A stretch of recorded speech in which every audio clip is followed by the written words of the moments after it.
yakni bersamaan bertepatan aminnya imam, karena fadilah yang sangat besar ketika imam dan makmum membarengkan aminnya, maka insya Allah akan diaminkan oleh para malaikat dan diampuni segala dosa-dosa kita.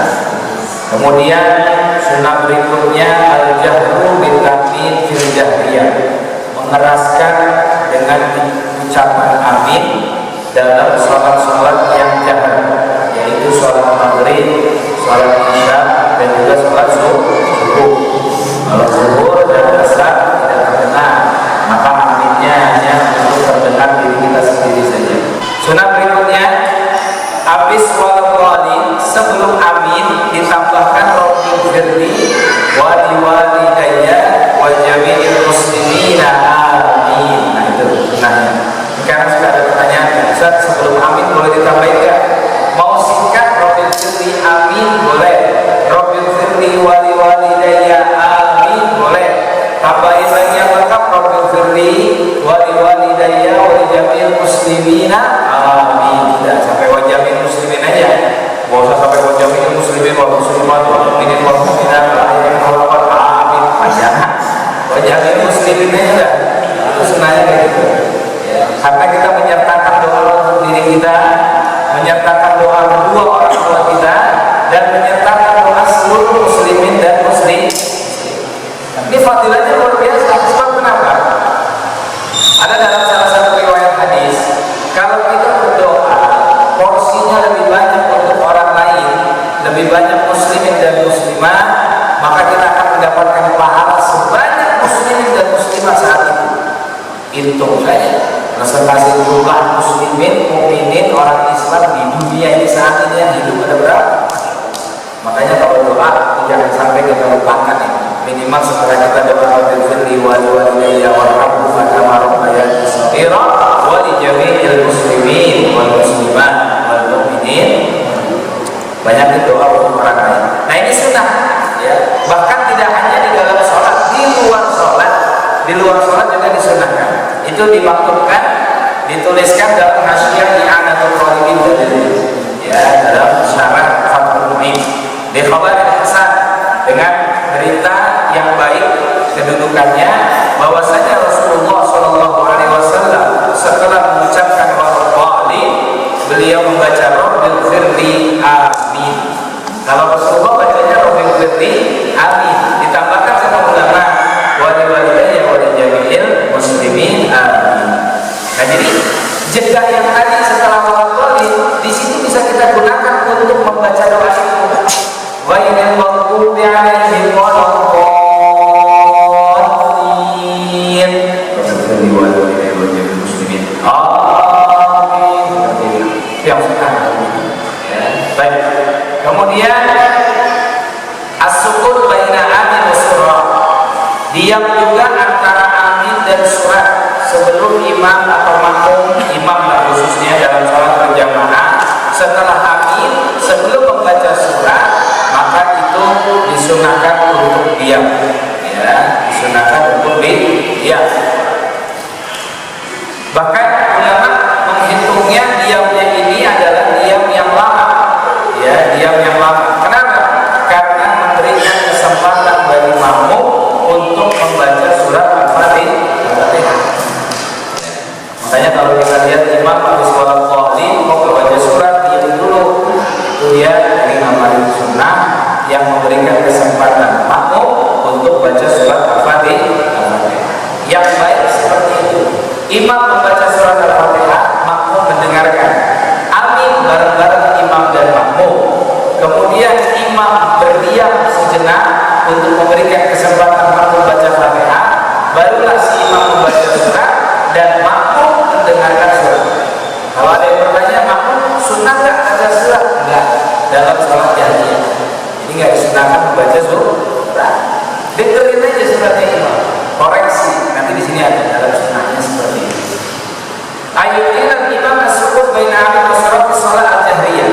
Memanjangkan si imam diam antara amin dan surat ya, amin dan surat pada sholat-sholat yang jahar, sholat maghrib, sholat isya, sholat subuh, sholat jumat,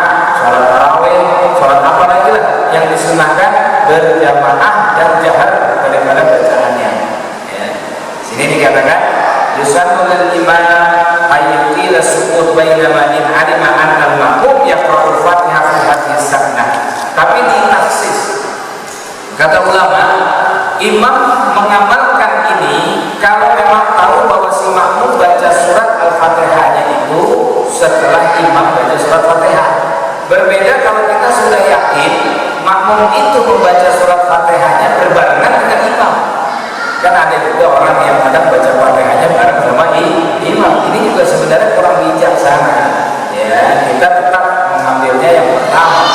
Imam baca surat Fatihah kita dengerin. Ya, jangan sampai kita juga sibuk dengan surat Al-Fatihah. Jangan membarengi daripada makmum. Jadi tujuan berjamaah antara imam dan makmum itu adalah bergantian. Ya, bergantian bukan berbarengan, apalagi sampai saling mendahului. Kemudian ayastaghil al-imam bis-sukut bi dzikrin wal istighal bil qira'ati aula. Si imam dengan diam yang lama tadi ngapain? Menyibukkan diri dengan zikir. Baca subhanallah, baca alhamdulillah, dan yang lebih afdal lagi dia membaca ayat-ayat yang di dalamnya ada kandungan doa. Ya, ayat-ayat yang ada di dalam kandungan doa. Rabbana la tu'akhidna in nasina wa akhtana rabbana wa la tahmil 'alaina isran kama hamaltahu. Itu ayat Quran surat Al-Baqarah. Ya, posisinya ada di akhir. Ya. Kemudian Rabbana zalamna anfusana wa illam taghfir lana doa Quran. Nah, itu baca itu enggak apa-apa sih imam. Jadi jangan diem aja. Ini imam diem aja. Kadang diem juga mikirin kan dibaca surat apa ini. Ya, dibaca surat apa. Kemudian at-takunal qira'atu aw dzikru sirran. Sunnah berikutnya dalam berjamaah dalam sholat membaca zikirnya itu sir, jangan terlalu keras, ya, jangan terlalu keras. Begitu juga dalam doa-doanya, ya, begitu juga dalam doa-doanya.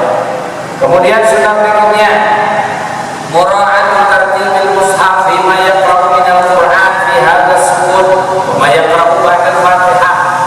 Memperhatikan tertibnya mushaf bagi apa yang akan dia baca dari Al-Quran dalam diamnya ini. Nah, jadi boleh di situ. Ketika imam sedang diam, memberikan kesempatan mau baca Fatihah, dia mikirinnya di situ jangan lama-lama juga. Mikirin surat yang akan dibaca dan sesuai dengan tartib mushaf. Tartib mushaf ini seperti apa? Ya berurutan dari mulai Al-Fatihah sampai Anas. Contoh, kalau rakaat pertama dia baca Al-Falaq, maka rakaat keduanya dia baca surat An-Nas. Itu baru sesuai dengan tertib. Jangan rakaat pertama dia baca Al-Falaq, rakaat keduanya dia baca Amayat As-Salu. Oh, naik jauh banget itu. Ya, itu naik jauhan. Jadi sesuai dengan tertib. Baca Al-Quran rakaat pertama, rakaat keduanya apa? Nasyarah. Ini biar tahu juga urutan Quran mau. Ya. Al-Haqqun rakaat pertama, rakaat keduanya apa? Al-Asr, Al-Asri, seperti itu. Ya, itu panduan yang bijak sesuai dengan sunnah ketika kita membaca surat, ya, di dalam sholat, baik itu imam maupun makmum enggak, walau baik imam maupun sholat sendiri. Ya, kalau kita lagi sholat sendiri. Kemudian sunnah berikutnya membaca sesuatu dari Al-Quran setelah surat Al-Fatihah. Kata ulama minimal walaupun satu ayat, yang afdal 3 ayat, dan surat yang sempurna. Satu ayat boleh nggak Ustaz? Boleh. Walaupun amin. Bismillahirrahmanirrahim. Nun. Allahu Akbar. Surat Nun boleh nggak? Boleh. Baca Fawatul Usman itu namanya tuh. Baca Alif Lam Mim atau ngajakin makna.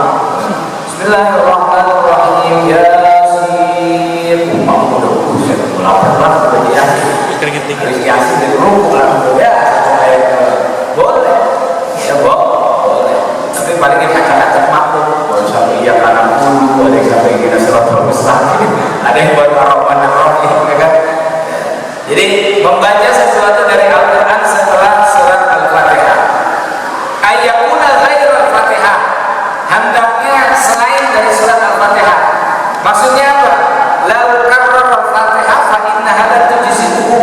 Kalau dia mengulang surat Fatihah maka tidak mencukupinya. Berarti habis surat Fatihah dia pengen baca Quran lagi, tapi bacanya surat Fatihah lagi. Cukup nggak? Tidak. Ghairul Fatihah, selain daripada surat Fatihah. Ya, selain daripada surat Al-Fatihah. Wa li anna syai'an wahid la yu'addi fardhan naflan fi mahallin wahid. Karena sesuatu yang satu itu tidak bisa ditunaikan baik dalam fardu maupun sunnah dalam tempat yang satu. Fatihah itu adalah rukun daripada rukun-rukun sholat, ya, sedangkan surat itu hukumnya sunnah. Jadi nggak bisa harus baca Fatihah lah. Lakin yahsulu aslu sunnah bi i'adatil Fatihah illa yahfaz ghairaha. Pengecualian kalau kita kembalikan kepada asalnya sunnah bagi orang yang nggak bisa akal, nggak punya hafalan apa-apa kecuali surat Fatihah doang, boleh baru masuk Islam, baru hafal cuma surat Al-Fatihah. Sholat dia baca surat Fatihah, habis itu pengen baca surat yang lainnya belum hafal, akhirnya dia baca Al-Fatihah lagi, tetap dapat sunnah, boleh buat orang seperti ini. Ya, tapi kalau kita ya minimal baca, walaupun yang dibaca ya kuliah lagi, nggak apa-apa. Di zaman Nabi itu ada sahabat diriwayatkan sholatnya itu selalu membaca Al-Ikhlas. Rakaat pertama Al-Ikhlas, rakaat kedua Al-Ikhlas, sampai-sampai dilaporkan kepada Rasulullah. Ya, Rasulullah memanggil orang tersebut. Kenapa kamu selalu membaca surat ini? Apakah kamu nggak punya hafalan yang lain? Lalu orang itu bilang, "Ghairu anni uhibbuha ya Rasulullah." Aku hanya mencintai surat ini karena di dalamnya ada sifat-sifat Ar-Rahman, sifat Allah Subhanahu wa taala. Apa jawab Rasulullah? Hubbuka iyyaha adkhalakal jannah. Cintamu kepada surat itu Al-Ikhlas akan membuat kamu masuk ke dalam surga. Mudah-mudahan kita yang hobi baca Qur'an ini masuk surga. Amin. Pakai itu ayat tuh, walaupun cuma berapa ayat, Allah sholat dan dari bulan-bulan, dan itu buat 4 ayat saja. 4 ayat ini Al-Ikhlas mengobrak-abrik semua konsep-konsep kebatilan. Semua diobrak-abrik dari jenis macam apapun agama, habis semuanya pondasinya dengan 4 ayat ini. Luar biasa itu. Ya, makanya menjadi surat andalan, udah surat pendek, afdal lagi. Sebab turunnya ketika banyak orang-orang mengatakan Tuhannya ini, Tuhannya itu, Tuhannya ini, Tuhannya itu, turunlah Naskul Wallahu A'lam. Satu-satunya surat yang tidak ada kaitannya dengan judul. Setiap surat itu ada namanya. Al-Falaq ada kata falaknya, An-Nas ada kata An-Nasnya, Al-Ikhlas ada Al-Ikhlasnya.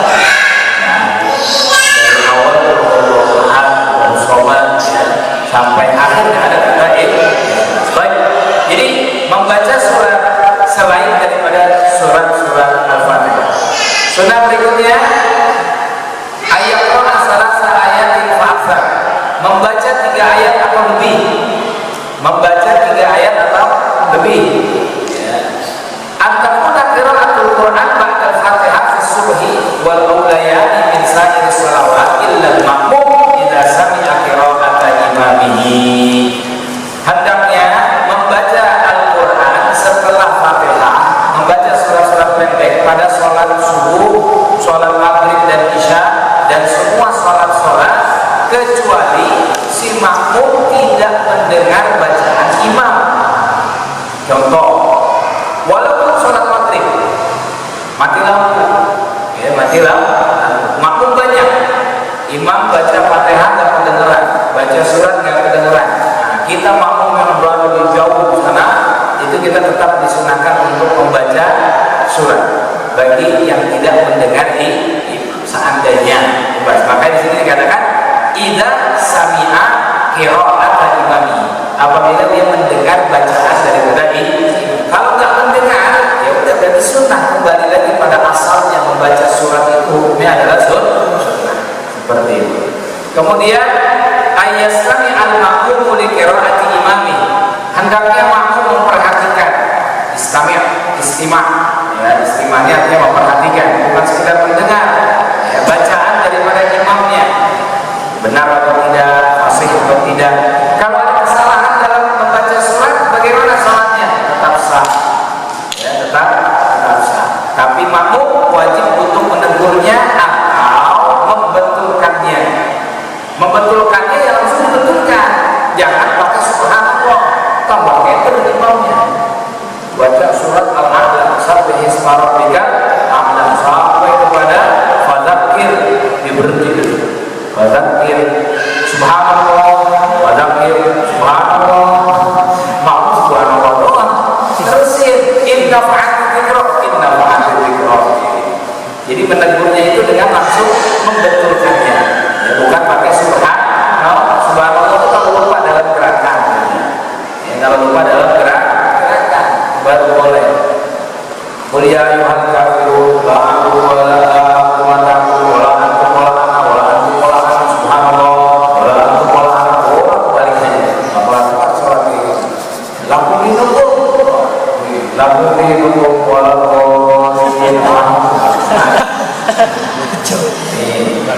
imamnya harus minum siu berarti.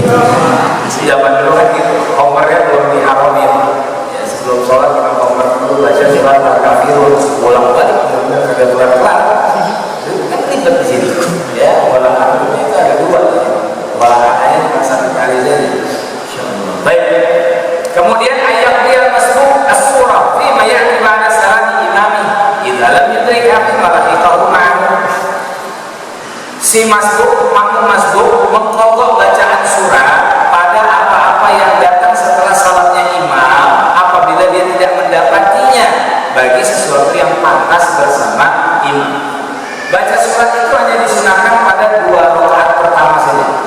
Kalau salatnya ada 4, rakaat ketiga dan keempat itu tidak sunnah. Walaupun ada yang membolehkan, boleh-boleh saja rakaat ketiga kita baca surat, rakaat keempat baca surat, tapi itu sudah tidak banyak dipakai, ya, pendapatnya. Yang lebih kuat baca surat itu hanya di rakaat pertama dan di rakaat kedua. Sekarang permasalahan makmum masbuk dalam sholat isya contohnya, si makmum datang pada rakaat ketiga si imam, tapi status makmum berarti di rakaat yang pertama. Apakah masih sunnah dibaca surat? Buat makmum rakaat pertama, tapi buat imam dan yang lainnya itu rakaat yang ketiga. Bagaimana? Nah, di sini maka dikatakan fi ma lahiqahu ma'ahu, pada sesuatu yang pantas bersama imam. Sekiranya imamnya bacaannya lambat dan kita masih ada waktu, boleh kita baca surat di situ, makmum yang masuk. Tapi kalau imamnya cepat, artinya kita nggak sempat baca surat, ya kita nggak usah baca surat. Ya, jadi semua sesuai dengan situasi dan kondisi. Paham ya gambarannya ya? Jadi makmum masbuk yang rakaat ketiga dari imam, sedangkan si masbuk itu kan rakaat yang pertama. Status rakaat pertama dan kedua disunahkan untuk baca surat. Ini tergantung dengan situasi dan kondisi. Kalau udah urgent, itu yang sunnah itu tinggalkan. Lebih mementingkan perkara yang wajib, yaitu mengikuti gerakan daripada ini. Seperti itu maksudnya. Kemudian pembahasan berikutnya atau sunnah berikutnya, surat yang sempurna lebih afdal dari sebagian yang lain.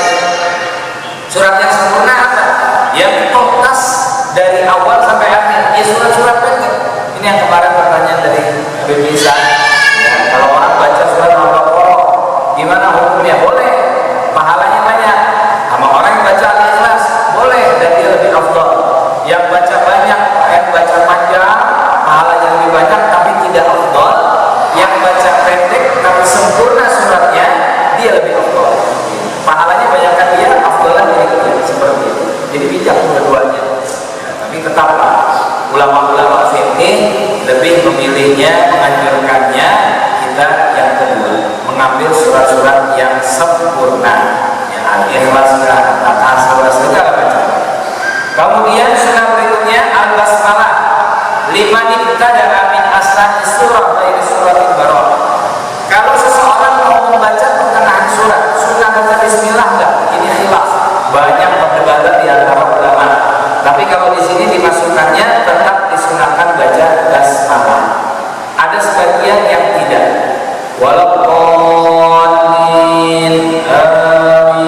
Bismillahirrahmanirrahim. Lau anzalna hadzal Qur'ana ala jabalin, baca surat Al-Hasyr ayat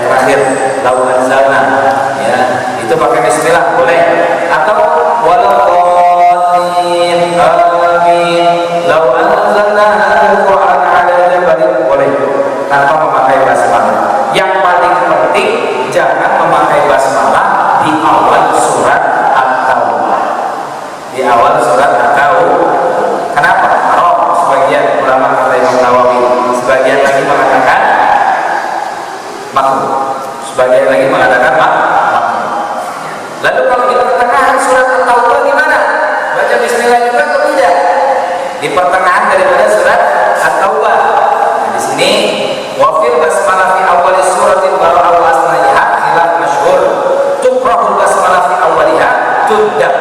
Imam Romli bilang sunnah tetap baca bismillah di pertengahan surat Taubah. Ya, di pertengahan. Ya, tapi kalau di awal boleh. Haram. Kemudian Imam Al-Allamah Al-Khatib seperti juga Imam Ibn Hajar, haram di awal surat At-Taubah, makruh di pertengahannya. Wa'tamadahu, dan ini yang muktamad. Jadi lebih baik enggak usah juga pakai bismillah walaupun di pertengahan surat At-Taubah. Ini surat At-Taubah ini salah satu keistimewaannya, fadilahnya, ya, atau hikmahnya kenapa tidak boleh memakai basmalah, karena di dalamnya itu ada pembebasan, makanya disebut juga dengan barokah. Juga ada yang menyebutkan bahwa surat At-Taubah ini dulunya adalah menyatu dengan surat sebelumnya, yaitu Al-Anfal. Makanya tidak memakai jeda lagi dengan bismillah. Ada juga pendapat yang mengatakan surat At-Taubah ini isinya banyak tentang peperangan. Isinya itu banyak tentang yang kontradiksi dengan sifat Allah yang Ar-Rahman dan Ar-Rahim. Makanya itu tidak dianjurkan oleh Nabi untuk membaca bismillah di awal daripada surat At-Taubah.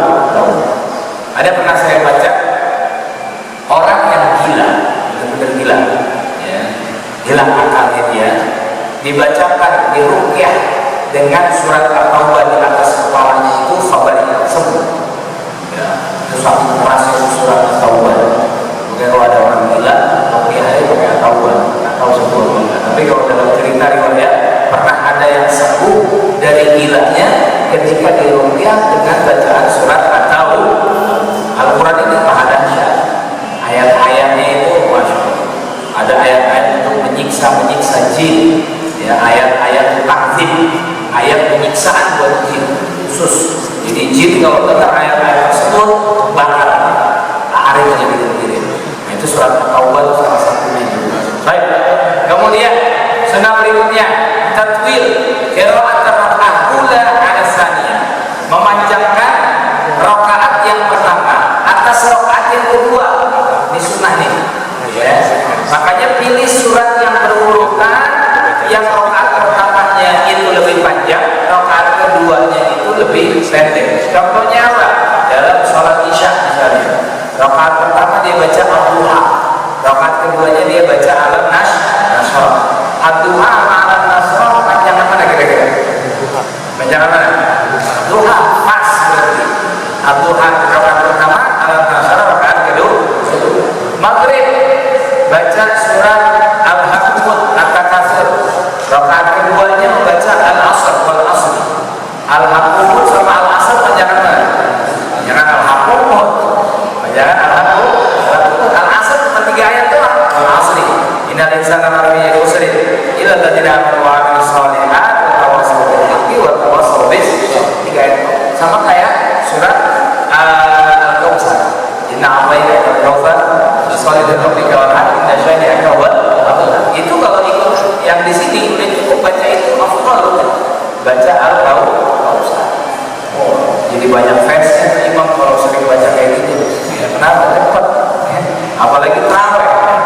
20 rakaat bacanya kata Al-Kautsar semuanya. Ngapain lagi semua. Dapat kurang kelar aja. Udah besok dia lagi imamnya. Gitu banyak. Besok dia lagi imamnya. Memanjangkan bacaan yang pertama dari rakaat yang kedua atau memendekkan yang rakaat kedua.